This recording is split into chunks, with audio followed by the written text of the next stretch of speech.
الحمد لله رب العالمين والصلاة والسلام على أشرف الأنبياء والمرسلين نبينا محمد وعلى آله وصحبه اجمعین اما بعد۔ کل ہم لوگوں نے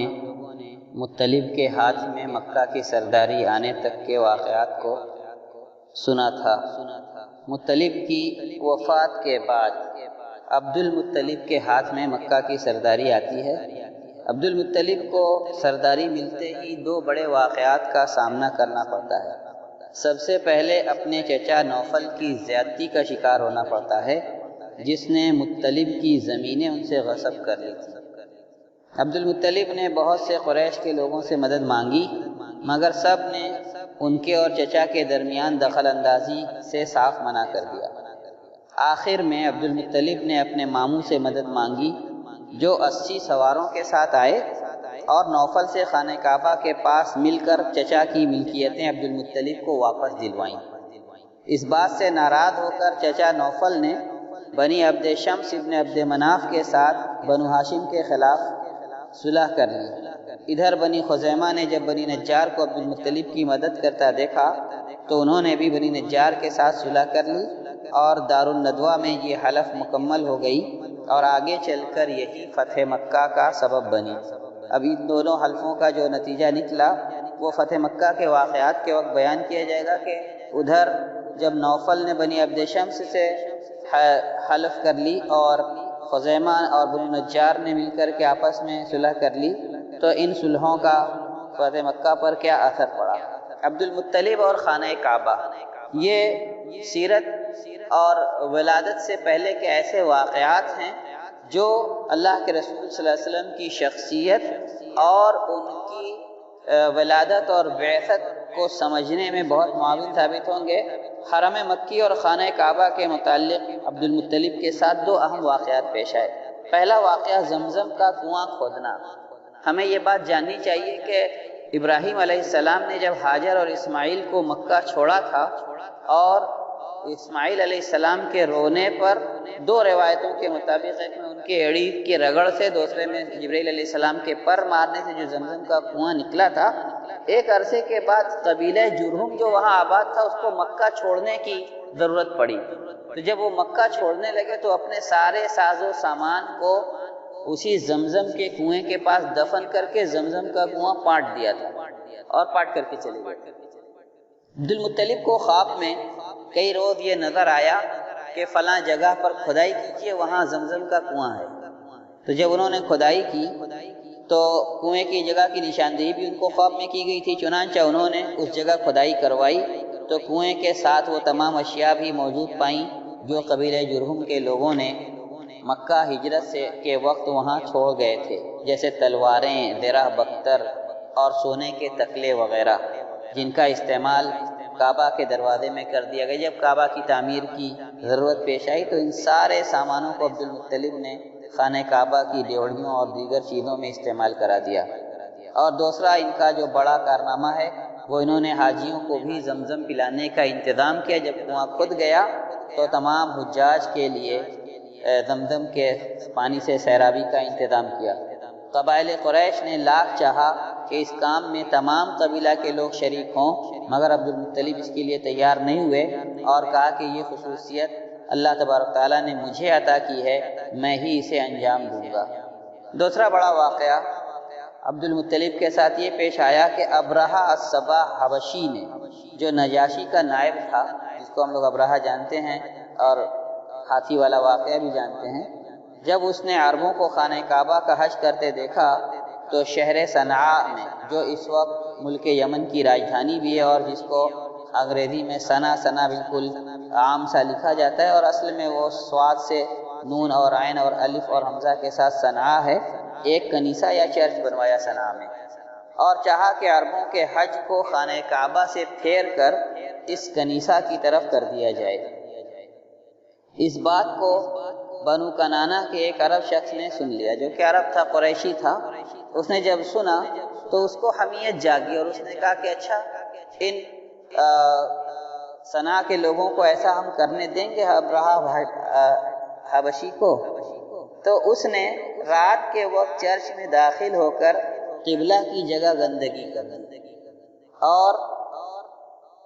ابرہہ کو جب اس بات کا پتہ چلا تو وہ 60,000 کی فوج لے کر مکہ پر چڑھائی کر دی اس نے، اور خود ایک بڑے ہاتھی پر سوار ہو کر آیا۔ جب مقام مغمس پر پہنچا تو لشکر کو وہاں تیار کیا، مسلح کیا، اور اپنے ہاتھی کو بھی سجایا سنوارا۔ اس کے لشکر میں اس وقت 9 یا 13 ہاتھی تھے اور تیاری کے ساتھ مکہ پر چڑھائی کے لیے بڑھا، مگر جب وادی محصر میں پہنچا، وادی محصر وہیں جہاں سے جب حجاج گزرتے ہیں تو ان سے کہا جاتا ہے کہ تیزی کے ساتھ گزرو، مزدلفہ سے واپس میں نہ آتے ہوئے بیچ میں یہ وادی پڑتی ہے، اور یہیں پر ابرہہ کو عذاب ہوا تو وادی محصر میں پہنچ کر اس کے لشکر کے جو ہاتھی تھے سب بیٹھ گئے اور چلنے سے انکار کر دیا۔ اور وہیں بیٹھ گئے تو کمال یہ ہے کہ ان ہاتھیوں کو مکہ کے علاوہ جس طرف چلایا جاتا، مکہ کے رخ چھوڑ کر جس جانب کھڑا کر کے چلایا جاتا، ہاتھی چلنے کے لیے تیار ہو جاتے، لیکن جب مکہ کی طرف چلنے کے لیے کہا جاتا تو ہاتھی ضد کر کے بیٹھ جاتے اور مکہ کی طرف چلنے کے لیے کبھی تیار نہ ہوتے۔ ان کا رخ مکہ کی طرف بار بار موڑنے پر بھی جب وہ تیار نہیں ہوئے تو ابھی وہ اسی الجھن سے دوچار تھا کہ ابابیل کے ایک لشکر نے اس کے فوج پر حملہ کر دیا۔ یہ چھوٹی چڑیاں تھیں، ہر چڑیا کے منہ میں اور دونوں پنجوں میں چنے کے برابر دانے تھے، پتھر جیسے، اور جو اس لشکر پر وہ چڑیاں برساتی تھی جسے بھی یہ کنکر لگتے اس کے جسم کے اعضاء ٹکڑے ٹکڑے ہو کر گرنے لگتے۔ بظاہر یہ چھوٹی سی معمولی سی چنے کے برابر کنکریاں، لیکن اس کی ضرب ایسی تھی کہ لشکر کے جس شخص کو بھی لگتی اس کے جسم کے اعضاء ٹوٹ ٹوٹ کر جھڑنے لگتے اور وہ ہلاک ہو جاتا۔ جو پتھر لگنے سے بچ رہے وہ مختلف وادیوں میں گر گر کر ہلاک ہو گئے بھاگتے بھاگتے۔ اور رہی بات ابرہہ کی تو اسے اللہ تعالیٰ نے ایسی بیماری سے دوچار کر دیا تھا جس سے اس کی انگلیاں جھڑنے لگی اور صنعا واپس پہنچنے تک سکڑ کر بالکل چوزے جیسا ہو گیا تھا، بیماری سے بالکل کمزور، اور پھر اس کا دل پھٹ گیا، اس کو سینے میں کچارتا ہوا اور اس کا انتقال ہو گیا۔ مکہ پر چڑھائی سے پہلے ابرہہ نے حناتہ نامی ایک شخص کو مکہ والوں کے پاس یہ پیغام لے کر بھیجا تھا کہ دیکھو، ہم تم سے جنگ کرنے، تمہارا خون بہانے نہیں آئے، ہم بس یہ گھر ڈھانے آئے ہیں، اگر تم ہمارا راستہ چھوڑ دو تو ہمیں تم سے کوئی سروکار نہیں، ہمیں تمہارے خون بہانے کی کوئی غرض نہیں۔ لوگوں نے اس کو عبد المطلب سے ملوایا۔ عبد المطلب نے جب اس کی بات سنی تو ابرہہ سے ملنے کے لیے گئے۔ مکہ آنے کے وقت ابرہہ نے یہ کیا تھا کہ عبد المطلب کے 200 اونٹ اس کو چرتے ہوئے ملے تھے، ان کو پکڑوا کر کے لے گیا تھا۔ عبد المطلب جب پہنچے تو ابرہہ کو بے حد حیرانی ہوئی، وہ سوچنے لگا کہ مکہ کا، قریش کا سردار مجھ سے ملنے آیا ہے، اس سے ملنے کے لیے اگر میں اپنے عرش سے اترتا ہوں تو میری توہین ہے، اور اگر میں عرش پر بیٹھا رہ جاتا ہوں اور ان کو زمین پر چھوڑ دیتا ہوں تو ان کی توہین ہے، کروں تو کیا کروں۔ پھر اس نے یہ سوچا کہ چلو عرش سے اتر کر، یا اگر میں ان کو اپنے برابر عرش پر بیٹھاتا ہوں تو اس میں بھی میری توہین ہے، تو اس نے اپنے عرش سے اتر کر زمین پر بیٹھ کر ان سے بات کی۔ بات کے شروعات میں جو سب سے پہلی بات اس نے پوچھی کہ آپ کیا چاہتے ہیں، کس لیے ہمارے پاس آئے، تو عبد المطلب نے بڑے آرام سے کہا کہ ہمارے 200 اونٹ آپ کے لوگوں نے گرفتار کر لیے، پکڑ لیے ہیں، ان کو ہمیں واپس کر دیجیے۔ ابرہہ نہایت ناراض ہوا، کہا کہ میں آپ کو بڑا عقل مند اور بہت بڑی شخصیت سمجھتا تھا، آپ اس گھر کی کوئی بات نہیں کرتے جس کو ڈھانے کے لیے ہم آئے ہیں، اور آپ اپنے 200 اونٹوں کی بات کرتے ہیں۔ اس وقت عبد المطلب نے ایک جواب دیا تھا جو آج بھی تاریخ میں سنہری الفاظ میں لکھا جاتا ہے کہ انا رب الابل وان للبیت ربا سیحمیہ، کہ میں اونٹوں کا مالک ہوں، اس گھر کا ایک رب ہے جو اس کی حفاظت کر لے گا۔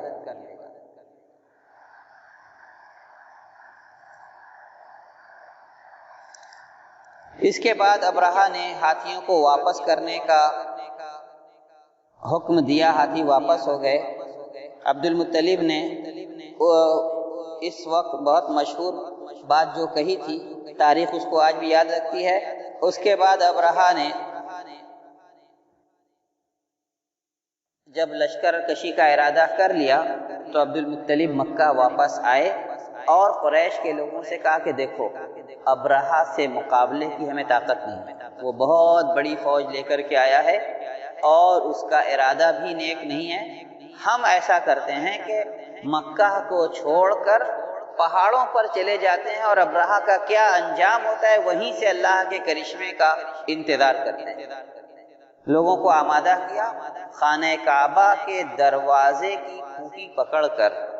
دیر تک اللہ تبارک تعالیٰ سے دعا کرتے رہے کہ اللہ تو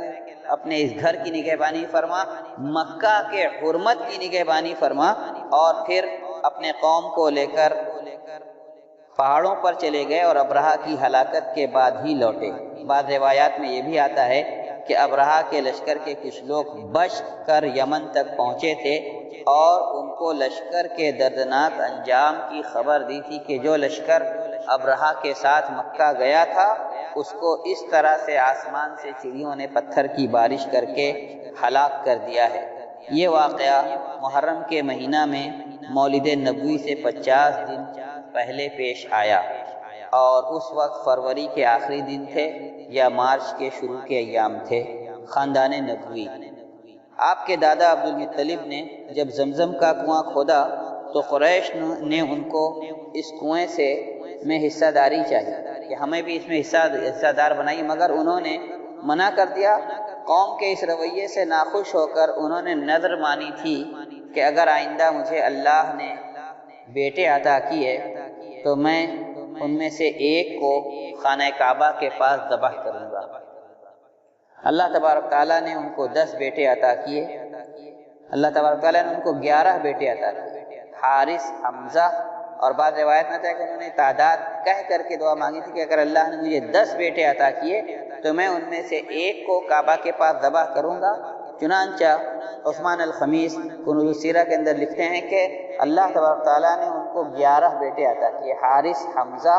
العباس، ابو طالب، ابو لہب، حجل، الزبیر، الغیداق، المقوم، صفار یا ذرار اور عبد الکعبہ۔ چنانچہ اپنی نذر کو مکمل کرنے کے لیے عبد المطلب نے ان 11 بیٹوں کے درمیان قرعہ اندازی کہ کس کو ذبح کریں، چلو قرعہ کر لیتے ہیں۔ قرعہ میں عبداللہ کے نام پر پرچی نکلی، عبداللہ کے نام کا قرعہ نکلا جو کہ رسول اللہ صلی اللہ علیہ وسلم کے والد ہیں، مگر قریش نے بچے کو ذبح کرنے سے منع کر دیا۔ شرافت اور حفظان نفس کی فطری خوبی ان کے اندر تھی، انہوں نے یہ نہیں چاہا کہ کسی بچے کا ناحق اللہ کے گھر کے سامنے خون بہے، اس کی جان جائے، منع کر دیا۔ سوال یہ کھڑا ہوا کہ پھر عبد المطلب کی نذر پوری کیسے ہو؟ اگر یہ بچہ ذبح نہ کیا جائے تو یہ طے ہوا کہ جو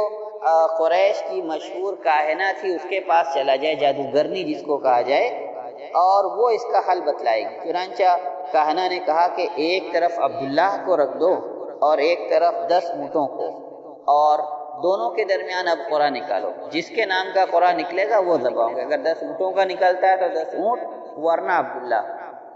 پھر سے قرعہ عبداللہ ہی کے نام کا نکلتا ہے، پھر عبد المطلب چاہتے ہیں کہ عبداللہ کو ذبح کریں، قریش پھر منع کرتے ہیں کہ نہیں، بچے کی جان نہیں لی جائے گی۔ بار بار اونٹ بڑھائے جاتے ہیں، 10 سے 20، پھر قرعہ کیا جاتا ہے، پھر عبداللہ کے نام کا نکلتا ہے 30، 40، 50، 90 اونٹوں تک برابر عبداللہ کے نام کا قرعہ نکلتا رہا۔ اونٹوں کی تعداد 100 کر دی کہ اب 100 اونٹ یا عبداللہ میں سے فال نکالی جاتی ہے، کس کے نام کی فال نکلتی ہے، تب اونٹوں کے نام کی فال نکلی۔ عبد المطلب نے ان اونٹوں کو خانہ کعبہ کے پاس ذبح کروایا اور اس کا گوشت ہر خاص و عام، بلکہ چرند، پرند اور درند سب کے لیے چھوڑ دیا، جو چاہتا ان گوشت کو لے جاتا اور کوئی ان کو کسی طرح کی روک ٹوک نہیں کرتا تھا۔ اس واقعے سے پہلے کسی کے قتل کی دیت جو ہوتی تھی عربوں کے یہاں، وہ بس 10 اونٹ ہوتی تھی، یعنی اگر کسی نے کسی کا قتل کر دیا ہے اور مقتول کے گھر والے اس کی جان نہ لے کر کے اس کے بدلے دیت لینے پر آمادہ ہوں تو بس 10 اونٹ کی دیت ہوتی تھی۔ اس کے بعد قریش نے اس کو طے کر دیا کہ اب سے ہر مقتول کی دیت 100 اونٹ ہوگی۔ اسلام نے بھی اسے باقی رکھا ہے۔ آج اگر کوئی کسی کا قتل کرتا ہے اور اس کے وارثہ دیت لینے پر راضی ہوتے ہیں تو اس کی دیت 100 اونٹ ٹھہرتی ہے۔ اوپر آپ کے والد اور چچاؤں کا تذکرہ گزرا۔ ان کو 3 حصوں میں بانٹا جا سکتا ہے، 3 قسم کے چچاؤں میں۔ پہلے قسم کے ایسے چچا جن لوگوں نے اسلام کا زمانہ بھی پایا اور اسلام سے سرفراز بھی ہوئے، اسلام لائے۔ یہ 2 لوگ ہیں، ان کے چچا حمزہ اور عباس رضی اللہ تعالی عنہما۔ دوسرے وہ لوگ جنہوں نے اسلام کا زمانہ پایا مگر دولت اسلام سے مالا مال نہ ہو سکے، اور یہ بھی 2 حضرات ہیں، پہلے ابو لہب اور دوسرے ابو طالب۔ اور ان دونوں کی شخصیت کے درمیان جو فرق ہے وہ آگے بھی آپ دیکھیں گے، اور نام ہی سے ظاہر ہے کہ قرآن مجید کی ایک پوری سورت ابو لہب کی ہلاکت کے سلسلے میں اور اس کی بیوی کی ہلاکت کے سلسلے میں نازل ہوئی، کیونکہ یہ اللہ کے رسول صلی اللہ علیہ وسلم کے چچا ہونے کے باوجود آپ کو سب سے زیادہ تکلیف پہنچانے اور آپ کے خلاف رہنے میں سرگرم رہتے تھے۔ اور اللہ کے رسول صلی اللہ علیہ وسلم کی اگر کسی نے سب سے زیادہ مدد کی تربیت کے ساتھ ساتھ، پرورش کے ساتھ ساتھ، تو وہ آپ کے چچا ابو طالب ہیں، جیسا کہ آگے کے دروس میں اس کا تذکرہ بھی آئے گا۔ تیسرے ان کے وہ چچا جنہوں نے اسلام کا زمانہ ہی نہیں پایا اور وہ باقی ہیں، یعنی حارث، ہجل، الزبیر، الغیداق، المقوم، صفار یا ذرار اور عبد الکعبہ۔ عبداللہ والد رسول صلی اللہ علیہ وسلم۔ عبداللہ عبد المطلب کے بیٹوں میں سب سے خوبرو اور سب سے پاک باز تھے، نیک طبیعت کے بھی تھے، اور اپنے والد کے سب سے چہیتے بھی، اور یہی ذبیح بھی ہیں، یعنی انہی کو ذبح کرنے کے لیے فال نکلی تھی۔ اسی بنا پر رسول اللہ صلی اللہ علیہ وسلم کہا کرتے تھے کہ انا ابن الذبیحین، میں 2 ذبیحوں کا بیٹا ہوں، اور آپ صلی اللہ علیہ وسلم کی مراد ہوتی تھی کہ میں عبداللہ اور اسماعیل جن کی نسل سے ہم لوگ ہیں ان دونوں کا بیٹا ہوں، اور دونوں ذبیح اللہ ہیں۔ آمنہ رسول اللہ صلی اللہ علیہ وسلم کی والدہ۔ عبد المطلب نے اپنے چہیتے بیٹے عبداللہ کے لیے آمنہ بنت وہب بنت ابن عبد مناف ابن زہرہ ابن کلاب کا انتخاب کیا، جو اس وقت کی خواتین میں افضل ترین خاتون تھیں، اور قریش میں ان کے خاندان کا ایک مقام تھا۔ ان کے والد قبیلہ بنو زہرہ کے سردار تھے۔ مکہ میں ان کی شادی اور رخصتی ہوئی عبداللہ سے، اور کچھ عرصہ کے بعد ان کے والد نے کھجور لانے کے لیے عبداللہ کو مدینہ روانہ کیا، اور وہیں ان کی وفات ہو گئی۔ بعض روایات میں آتا ہے کہ شام کی تجارت پر گئے تھے اور قریش کے قافلے کے ساتھ مدینہ تک واپس آئے، بیمار تھے، وہیں ٹھہر گئے اور انتقال کر گئے، اور نابغہ الجعدی کے گھر میں دفن کر دیے گئے۔ اس وقت